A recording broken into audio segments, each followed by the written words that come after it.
Hi, Nicole Scott here from Mobile Geeks, and today I got my hands on the ASUS Zenbook Infinity UX301. It's possibly the most stunning Ultrabook I've ever had the pleasure of getting my hands on. And apart from its extreme good looks, it has one other feature that no other Windows 8 laptop has. It comes with Intel's Iris graphics. Apple's lineup is the only one other currently on the market that offers Intel's integrated graphics. So if you're searching for an alternative, look no further. The ASUS Zenbook Infinity is a 13.3-inch Ultrabook that weighs in at 2.6 pounds or 1.18 kilos. It measures 12.8 by 8.8 by 0.6 inches, or that's just 15.5 millimeters thick. It has a QHD display with a resolution of 2560 by 1440. And of course, in true Windows 8 fashion, it's got touch. Under the hood, we have options from Core i5 to Core i7, all with Iris graphics, with the option of 8 GB of RAM. So if you guys are wondering why I'm getting my knickers in a knot over this device, to me, it's all about the Iris graphics. No other Windows-based Ultrabook currently on the market offers it. It's the only one. And for Intel, this is a big step forward in terms of graphics. If you're not familiar with Iris, let me explain. This is basically the first time that Intel has said that they're going to take on discrete graphics cards, and they've actually followed through. Intel's Iris graphics are integrated graphics, so they're combined with the processor, so they're on chip. The alternative is a discrete graphics card. So this means that you have an extra piece of hardware in your computer and it's eating up your precious battery life. So that's kind of the 101 on what's going on here. Now let's dive in to what's going on with Iris graphics. So there are 3 levels to Intel's high-end graphics. All of them have 40 EUs, or 40 execution units. Your average Haswell comes with an HD 4000 or HD 4400, which only have 20 EUs. So starting at the top, the Iris Pro or the HD 5200 has a 128 GB EDRAM or RAM right on the chip. This is a game changer because the RAM isn't shared with the computer. It's just for the graphics. So below that is the HD 5100, which has a slightly lower clock speed, but it draws a lot less power, 28 watts versus 55 watts, and it doesn't have EDRAM.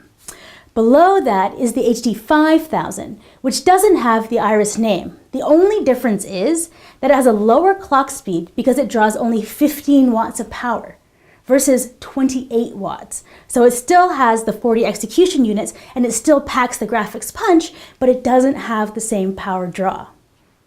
So far, only Apple has come to market with Iris graphics, and if I were one that were into conspiracy theories, I'd probably say that Apple made a deal with Intel to make everybody else wait while they got a nice head start on being the only ones to offer this amazing new graphics processor. But I won't speculate because I don't own an army jacket and I really enjoy showering.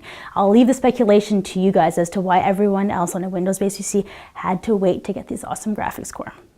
But back to the Zenbook. So it's got some fantastic stereo speakers. They're Bang & Olufsen and they're the ice-powered one, which have appeared on a lot of the other Zenbooks, and they have some very big sound. What's even better is ASUS has put on some onboard software that allows you to actually tweak the settings even further. So this is ASUS's Audio Wizard control panel.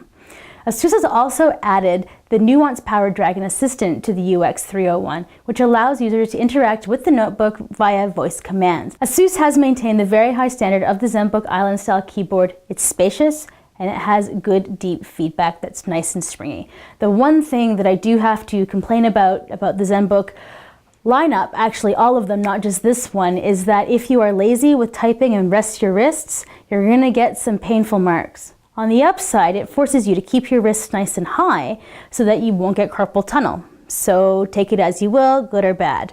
The touchpad is 3.9 inches by 2.6 inches, and it's fast and responsive. It can even handle Windows 8 multi-touch gestures, 2-finger scroll, and 3-finger flick, which I always like to see on my touchpads. The ASUS Zenbook's UX301 lasted us just over 8 hours of web browsing and movie watching. It's on par with the Samsung ActiveBook 9, which we'd peg as, I'd say, the main competitor to this device when you're looking at Windows 8, though it doesn't have the Iris graphics and it even has a slower processor.